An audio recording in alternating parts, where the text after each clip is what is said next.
Seryosong topic muna tayo.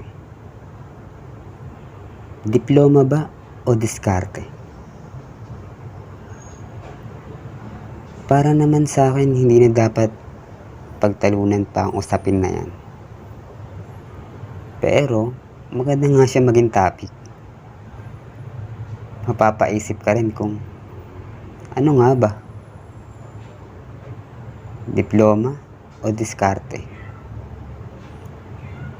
Pero alam naman natin na pwede mo naman pahalagaan at piliin ang bawat isa dyan. Sa diploma o diskarte. Di ba mas okay yun? May diskarte ka na, may diploma pa. 2 in 1 kumbaga. Pero sa oras na pumili ka ng isa, may kokontra sa paniniwala mo. At syempre, idedepensa mo rin yung sarili mo. Alam ko, hindi ka papatalo eh. At haba na lang ang usapan dahil parehas kayong may punto sa pinaglalaban nyo. At ending, aabot na sa pag-aaway. Lalo na kapag nagkakainitan na talaga kayo sa debate ninyo. Kung ano nga ba, diploma o diskarte. Pero, kung papipiliin talaga ako mismo, at kung kailangan talagang mamili, at kung curious rin kayo sa kung ano ang pipiliin ko, kung diploma ba o diskarte,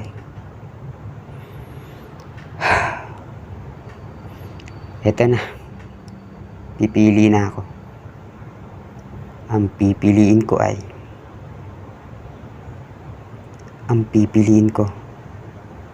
ay One Piece.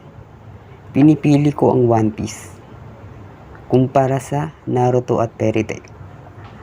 Kasi sa Fairy Tail, madalas natatalo nila ang kalaban dahil sa power of friendship.